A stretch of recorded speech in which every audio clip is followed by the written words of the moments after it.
Quanto no? ha vinto questo difensore che stavi dicendo? Però chi può aver vinto più di tutti nel campo, diciamo, della televisione italiana, della Rai, del Festival di Sanremo, ne ha condotti 13, 54 anni di Rai, ma non è solo quello, il grande, diciamo, la grande passione per il melodramma, il melodramma italiano. Infatti lo annunciamo giustamente con Nessun Dorma della Turandot, il vincitore per eccellenza, Pippo Baudo.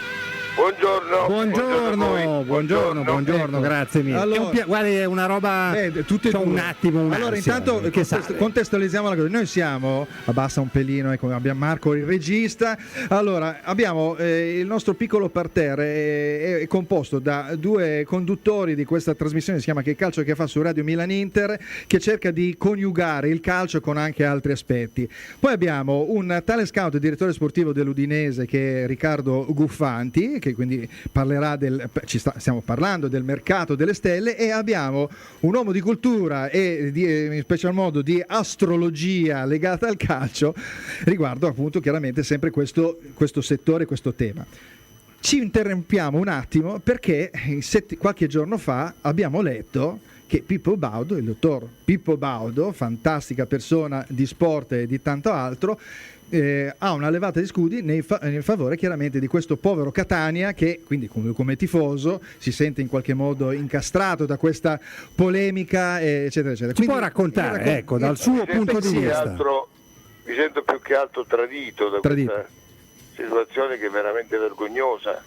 Ho visto adesso in televisione le dichiarazioni, ho sentito del presidente, l'ex presidente Antonino Pulvirenti, che ha confessato al GIP di avere comprato 5 partite e che ogni partita costava 100.000 euro. È una cosa vergognosa, insomma. Ovviamente Catania ha un passato calcistico notevole, positivo, è stato in Serie A per tanti anni. Mi appello al passato, quello di Carmelo Di Bella, quando eravamo in Serie A con grande dignità, quando abbiamo avuto veramente dei momenti felici, anche recentemente. Il fatto di essere passati dalla Serie A alla Serie B e poi essere protagonisti di un caso di corruzione così palese, così clamoroso, 5 partite comprate, adesso è la città che viene offesa da questa dirigenza.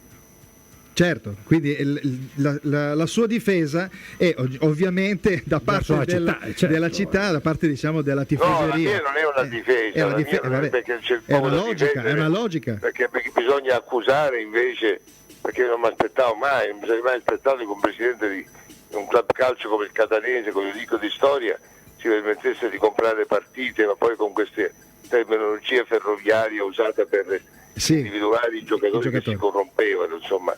È chiaro che bisogna punire i corruttori innanzitutto e anche i corrotti, quindi saranno scoperti anche questi giocatori che sono stati protagonisti di questa combin truffaldina. Sì, è purtroppo la testimonianza di quello che capita negli ultimi anni, dove però succedono delle situazioni e sembra che ci sia una sorta di galleggiamento, non si vada mai a fondo, no? E quindi capita prima con una squadra, poi con l'altra, e c'è questa sorta, diciamo, di linea di galleggiamento che consente di portare avanti comunque gli interessi del calcio e senza fare però le giuste distinzioni e volendo c'è poco da galleggiare in questo caso. In questo caso bisogna affondare. Prima c'è la giustizia ordinaria che si sta occupando in maniera molto celere. Speriamo da quel punto di vista. E adesso gli atti passeranno anche alla giustizia sportiva, perché penso che Palazzi adesso acquisirà i documenti e ci sarà la condanna sportiva, che è inevitabile e che mi dispiace per i miei concittadini dovrà essere accolta benevolmente. Questo è importante anche da uomo appunto legato al territorio, anche per cercare di calmare la tifoseria, perché questo è anche importante. Abbiamo Riccardo Cufanti che vuole fare una domanda. Buongiorno signor Baudo, buongiorno a lei. La domanda è semplicissima. Nel nostro paese, dove sia politici sia spesso nel calcio, nello sport, chi ha corrotto, chi corrompe, spesso lo si scopre, però mai nessuno ammette le ammissioni di Pulvirenti come le legge, perché insomma tanti politici commettono reati e poi non ammettono mai il proprio reato. In questo caso il fatto che l'abbia ammesso, io credo, ma non è assolutissimamente né a giustificazione né a copertura né a difesa né niente, però il fatto che abbia ammesso di aver comprato 5 partite, come ci ricordava lei, mi sembra che sia un atto che è difficile che da italiano noi spesso apriamo il telegiornale, sentiamo il telegiornale dalla mattina alla sera. Ma lui, Pulvirenti, in prima istanza ha dichiarato di essere completamente estraneo ai fatti. Poi quando hanno messo negli atti dell'inchiesta le varie intercettazioni, di fronte a queste intercettazioni anche il suo avvocato difensore gli ha consigliato di dire la verità. Ovviamente, non è che lui certo. Inizialmente ha detto io non sono innocente, dimostrerò la mia innocenza. L'ha espressa tanto per difendersi, ma poi di fronte all'evidenza dei fatti, dei documenti, delle testimonianze, delle registrazioni non ha fatto altro che ammettere quello che ha fatto. Insomma, il fatto che abbia ammesso non è che lo renda eroe. No, ma infatti non era questa la cosa, era soltanto per far evidenziare che invece spesso e volentieri nessuno mai ammette nel nostro paese. Fortunatamente in questo senso ha salvato un briciolo d'onore. Sì, perché dopo alla fine ci sarà la responsabilità diretta in quanto la squadra chiaramente, ovviamente ne pagherà le conseguenze, però come per dire questa persona ha giocato sporco, quindi via. Ma non soltanto lui. Aspetta. Io penso che sì, avrà avuto dei complici senz'altro, infatti parlavo di corruttori e corrotti.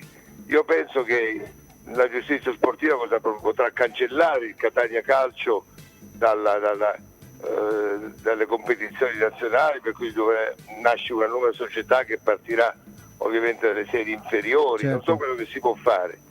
Certo, una cosa è quello che è accaduto a Catania, una cosa è quello che è accaduto a Parma. Parma per esempio è stata penalizzata in maniera eccessiva. Parma ha dato una dimostrazione di sportività. Donadoni e tutti i suoi ragazzi hanno fatto un campionato eccezionale anche nelle competizioni di primavera, delle squadre di primavera vinte dall'Inter. Il Parma è arrivato secondo. C'è una società che ha una sua pulizia, una sanezza, uso questo termine che non è proprio italiano, e l'ha dimostrato giocando un campionato di Serie A meritevolissimo fino in fondo. E adesso non c'è nessuno che può comprarsi questa squadra e rischia la squadra di precipitare, ed questa è un'ingiustizia sportiva. Pippo, però pensando sempre al calcio, così, come si dice che il pesce puzza dalla testa, giusto? Testa, sì. Allora, indubbiamente se Ghirardi, che era il presidente, l'abbiamo detto più volte, a luglio dell'anno scorso non aveva i 400.000, il Parma non aveva 400.000 euro per potersi iscrivere, no? Giusto per il qualcosa per doveva c'è un organo di controllo che esiste, siamo pieni di commissioni, organi di controllo e personale deputato. Com'è possibile che continuiamo, perché il calcio sembra una cosa, non è solo il calcio, anche tante altre cose, però il calcio sembra quasi un territorio a sé e quindi si lascia perdere, perché questa cosa qua si poteva indubbiamente fermare prima e forse anche avere qualche avvisaglia riguardo a non solo il Catania ma tante altre squadre, perché anni fa mi ricordo Cosmin in un'intercettazione, dietro le quinte a Striscia Notizie diceva Serie C sono lì ogni giornata, ogni domenica sono lì che falsano le partite, però nel calcio è così, allora bisognerebbe un po' fermarsi, ragionare e ricominciare bene, giusto? Ma io questa è la logica. Ho incontrato all'aeroporto di Catania molto tempo fa, l'allenatore del Catania, quello passato, però quello che adesso è allenatore del Chievo, Maran. Sì, esatto. Il quale mi ha salutato, io ho salutato e ha detto come va Maran? Lei a Catania va bene, infatti la squadra andava bene con lui. Ha detto sì, va bene, ma io non vedo l'ora di andare via. E devo dire che mi ha colpito, ho detto ma perché Maran? Il clima è bellissimo, la città è bella, insomma, tenuta un po' così, ma bella, insomma. Ha belle strade, bei monumenti, una cultura, e poi c'è un clima temperato, bello. Dice no, non lo posso dire, però non vedo l'ora di andare via. Quella sua espressione mi fece riflettere un po', dico, chissà che porcherie ci saranno dentro. Era indicativa. Era indicativa. Era indicativa, sì. Luca Sartini. Se posso intervenire, secondo me il problema vero è anche il fatto della mancanza di cultura sportiva, perché se una società è solo frutto del mercato non ci siamo. Voglio dire, il fattore umano, i tifosi, le aspettative. Io mi ricordo il Catania che con allenatori precedenti ha fatto grandissime cose, con giocatori di grande bravura, parlo dei sudamericani, quindi voglio dire, c'è un problema di fondo, bisogna capire che adesso si parla solo e esclusivamente di un Moloch, anche la Grecia sta crollando per quel Moloch, per quel dio mercato che in fondo non ha perdono per nessuno. Non estendiamo questo. Sì, non voglio allargare, però dal punto di vista al fatto greco, il fatto greco adesso parliamo un po' d'altro, però è meglio parlarne, perché è un fatto che ci coinvolge tutti noi europei. Però devo dire la verità, l'Unione Europea insomma si sta comportando in maniera rigida nei confronti della Grecia, ma non è che la Grecia si sia comportata bene, no, ma infatti non è una giustificazione. Ha mandato la gente in pensione a 51 anni, ha toccato i conti e adesso Tsipras e Varoufakis lasciano senza preavviso la commissione, vanno lì e fanno il referendum puntando sull'emotività del popolo greco. Non è una cosa giusta nemmeno quella. Sì, c'è da dire che ci sono tanti errori mostruose, perché all'inizio non era così grave il danno e si poteva riparare, cioè l'Europa non ha una guida economica politica. Torniamo al calcio. Pippo, due o tre cose l'ultima cosa che le volevo chiedere io è insomma, lei poi, a parte la passione per il Catania e per la città di Catania, ovviamente, io guardi, ho mio nonno che è di Taormina, quindi si figuri, ci faccio ogni estate un giro, perché ovviamente sono posti fantastici, ma a parte quello, lei è un po' juventino, insomma, diciamoci. No, io sono juventino da quando avevo... Però un po', io dico un po'. Mi hai tolto la domanda, scusami, la domanda devi fare... Quando avevo 11 anni, io stavo alla prima scuola media, il mio compagno di banco era torinista, io sono diventato juventino, e ho avuto i miei idoli. I miei idoli erano Sentimenti Quarto e soprattutto Carlo Parola. Il centravanti della rovesciata, no? La rovesciata, che ho provato a fare io. Io mi sono fratturato tutte e due le braccia contemporaneamente. Pippo, guardi, lei ha fatto tutto nel campo dello spettacolo, mancava di essere immortalato in rovesciata. Questa è fantastica. Questo è bellissimo. Voi non potete pensare che cosa significhi avere due braccia impedite per un mese e mezzo. Ma questo a quanti anni si può chiedere? 11, avevo 12 anni, quindi mi imboccavano, mi lavavano, una pena, una sofferenza. Immagino, infatti una mia amica è caduta da cavallo, si è rotto tutti e due i polsi, quindi e per 2 mesi è una tragedia. Ho stabilito un'amicizia molto simpatica con Giampiero Boniperti, qualche volta ci telefoniamo, perché Boniperti è stato un idolo della Juve. Certo. La Juve è una grande società, devo fare i complimenti all'Andrea Agnelli che la gestisce benissimo.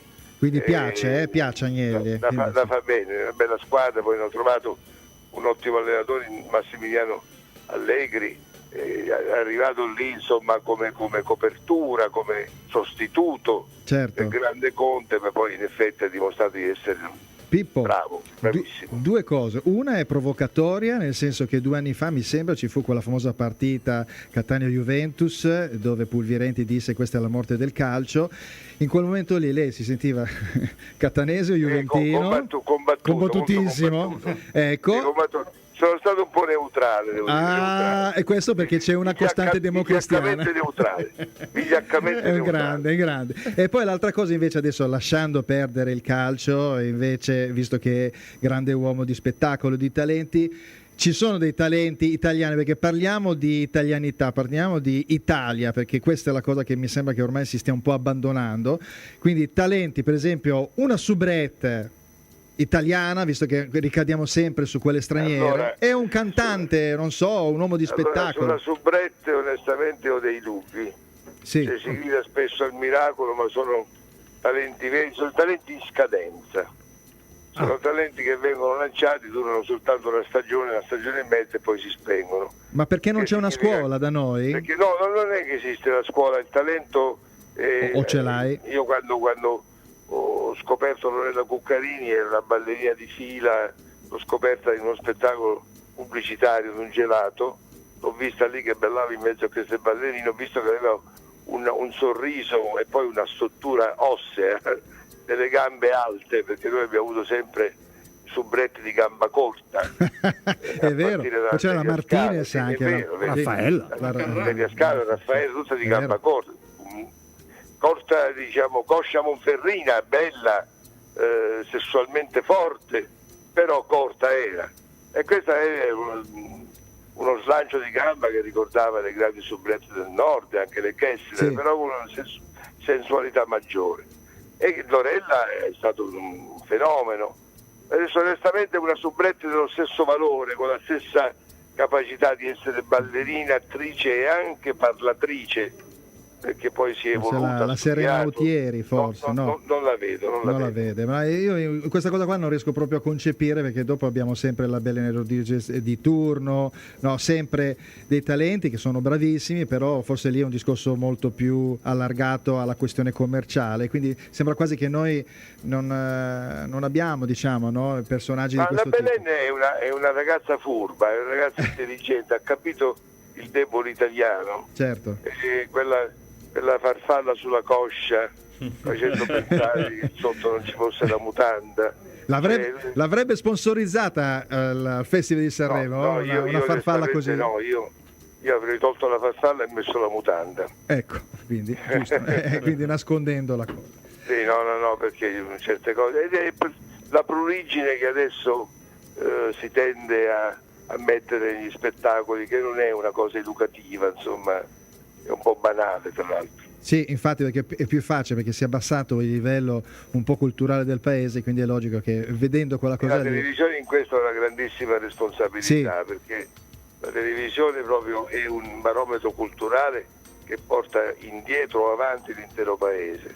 Quando nacque la televisione del 50 ha fatto parlare l'italiano agli italiani che non conoscevano ancora l'italiano. Alberto Manzi col suo non è mai troppo alfabetizzato il popolo italiano. Poi siamo arrivati noi intorno agli anni 59, io 60, dopo Mike, dopo Corrado e Tortora, e abbiamo avuto un compito importante, quello di fare un varietà italiano. Noi siamo stati rovinati dai format, questi format adesso che vengono importati in maniera così stupida, che non hanno nessun valore intellettuale, culturale, eccetera, vengono importati e rifatti qui in Italia. Quindi non abbiamo più uno spettacolo italiano, un varietà italiano. Quando io facevo Fantastico, venivano cantanti e attori di tutto il mondo, da Delon, De Niro, tutti quanti insomma sono venuti. E dei cantanti da Annie Lennox a Cyndi Lauper, la stessa Madonna. E mi diceva, mi ricordo Gilberto Becco mi disse, ma questo show lo fate una volta al mese.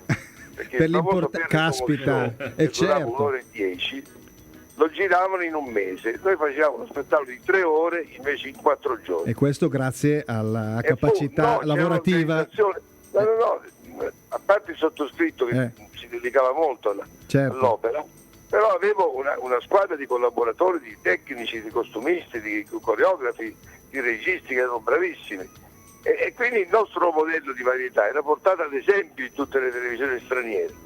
Adesso noi siamo diventati invece una molecola, una tessera di questo lungo e largo mosaico internazionale dove l'originalità non esiste, dove sono spettacoli scopiazzati. È più facile fare il format, ecco, insomma. Quindi, è un copia e incolla. È un copia e incolla, esatto. Però il format in format. Però è strano, guardi, è strano che non ci sia un'altra Lorella Cuccarini. Insomma, mi sembra così impossibile in Italia. Io non penso che non ci sia nel paese, va cercata. E manca è la risposta. Manca il talent scout. È la risposta. E manca la voglia, risposta, no? No, è la sua risposta. Sì, ma vede, anche X Factor, per esempio, tutti questi personaggi hanno un respiro di 3 minuti, mi fanno fare dei provini da 1 minuto e mezzo. Che cosa ti può dare in 3 minuti? 1 minuto e mezzo? Quale indicazione ti può offrire? È una visione parziale, lacunosa della qualità del soggetto. Io quando ho fatto il provino alla Cuccarini l'ho impiegato 1 settimana, l'ho provinata per 1 settimana. Prima ballo ritmico, poi ballo classico, poi ballo swing leggero, poi swing classico, poi siamo passati al canto dei vari tipi di canzoni, poi siamo passati alla recitazione, cioè un provino fatto bene impieghi almeno 1 settimana. Te posso chiedere, guardi, io questa cosa mi è un po' sempre, perché io la vedevo in televisione, ero bambino, poi anche un po' cresciuto, ma qual è la partner con cui si è trovato meglio? Cioè, a memoria, chiaro che non è che ve ne può dire una, perché ce ne sono state, suppongo, più di una. No, ma io ne ho avute tante di partner, poi io non usavo il termine valletta, che mi sembra molto offensivo, sì, perché lui diceva la ragazza semplice portabusta. Certo, non erano vallette, certo. A Mike, che poi nella sua carriera trovò in Sabina Ciuffini una valletta diversa, insomma, certo, con facoltà di parola. Ma io, la mia preoccupazione sarà sempre da quando stranamente imbattei in Eder Parisi, che era un idolo americano di passaggio a Roma, che stava partendo per l'America perché aveva finito i soldi, e io la portai in televisione, abbiamo fatto un provino nella sala, addirittura nell'ufficio di un dirigente della televisione. Incredibile. Abbiamo tolto le scartoffie che c'erano sul tavolo, è salita su, abbiamo messo un disco nel mangiadischi, allora si usava il mangiadischi, e lei ha ballato con una forza, che lei per esempio era di coscia corta, ma aveva un entusiasmo. Sì, aveva molta carica. Ammetto che io ho iniziato a voler bene a Pippo Baudo nella scelta di Eder Parisi, lo ammetto, ho iniziato a voler bene a Pippo Baudo, no, nel momento stesso in cui ho scelto Eder Parisi. Qua si scoprono gli alterini. Io l'ho detto subito, la porto in televisione, mi ho fatto fare la sigla di Luna Park con i New Trolls, dove c'era come ospite Tina Turner, dove c'erano come protagonisti Beppe Grillo, che adesso è un eminente uomo politico, Tullio Soleri, la Violetta Mari, e abbiamo fatto una cosa grossa. Mamma mia. Allora c'era la voglia di scoperta, adesso c'è un po' di razzismo, un po' di non so, entusiasmo. Pippo, curiosità. Manca curiosità, sì, la curiosità, ma mancano anche persone come Pippo Baudo, dove grande cultura e grande capacità, occhio lungo e talento, perché questo è nel cercare il talento. Il problema è questo, perché Beppe Grillo, a parte tutto, mi sembra sia una scoperta sua. Certo, quindi sì, l'ho scoperto in un locale dove a Milano c'era un cabaret, si chiamava La Burlone. Sì, la Bullone. Posto Sempione. Sì. E c'era un cabaret, c'era un teatrino e c'era un manifesto con questo bel ragazzo, Peppe adesso è maturo, ma so prima era ancora più bello. Questo bel ragazzo, io dico, ma lo spettacolo con questo Beppe Grillo quando inizia? E mi si è presentato lui. E mi ha detto, se tu scendi lo faccio subito. E quindi io sono sceso, unico spettatore. E lui ha fatto uno spettacolo dicendo qui devi ridere, qui devi applaudire. Lo fa anche ho oggi. Ho notato subito la grandiosità, l'originalità. Certo, era molto originale. Ho subito fissato un provino vero in televisione con un pubblico vero per assaggiare le reazioni. E quando ho convocato anche i dirigenti RAI, che allora erano molto più disponibili, ho detto venite qua perché c'è un ragazzo che secondo me dobbiamo vedere. E hanno partecipato a questo provino. Lui ha fatto un'improvvisazione enorme, scherzando con tutto il pubblico che non conosceva, e alla fine siamo andati a cena tutti, poi lui ci ha salutato e ho detto a questi dirigenti, che erano Renzo Montoni e Giovanni Salvi, ho detto ovviamente questo ragazzo gli facciamo subito un contratto, e mi hanno detto sì, lo facciamo subito, ma lì ovviamente non era come adesso che fanno le esclusive, perché io Grillo l'avrei preso per 10 anni, insomma, però l'abbiamo preso per un paio d'anni e andava bene. Beh, insomma, tanti talenti, la storia della televisione, un po' di malinconia in tutto ciò, e quindi malinconia è nostra, perché la nostra, non sua. Adesso non è perché lei è al telefono, ma cioè altri Pippo Baudo io non è che ne veda. Ma tutti i personaggi che ha citato oggi, tutti i personaggi sono personaggi di qualità, scoperti, e quindi grandi personaggi dello spettacolo.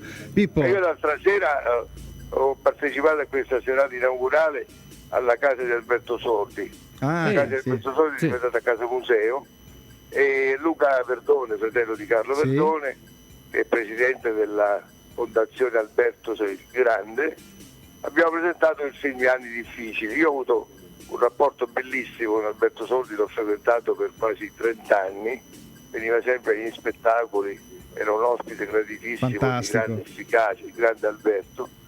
Mi sono meravigliato a vedere questa arena improvvisata davanti a casa Sordi, c'erano 1000 persone e hanno visto questo film Anni difficili di Risi, bellissimo. Quindi io non sono malinconico assolutamente. No, ma siamo noi che siamo malinconici. Assolutamente, anzi sono proiettato verso, mi piacerebbe vedere delle cose belle, nuove, originali. Sono disponibile. Bisogna chiamare Pippo Baudo. Senta, noi invece la disturberemo ancora, magari quando insomma ricomincerà il campionato, così ci potrebbe fare da opinionista lunedì. Senza parlare di calcio scommesso. Senza parlare di calcio, parleremo di Juventus con lei. Competenza che ci mancherebbe altro. Sta facendo gli acquisti. Ecco. La partenza di Tevez è stata bilanciata dall'arrivo di ragazzi, quindi stanno guardando all'avvenire, al futuro, questo è bello. Va bene. Ne parleremo, Pippo, ne parleremo. Grazie per Grazie di essere stato con noi. La salutiamo tutti noi. Buon lavoro. Grazie, buona giornata. No, però una piccola cosa, in questo momento qua ritiriamo su un po' il morale ai tifosi del Catania. Certo. In chiusura della trasmissione, della telefonata, l'inno del Catania. Mi sembra giustamente. Arrivederci Pippo. Arrivederci Pippo di nuovo. Ciao.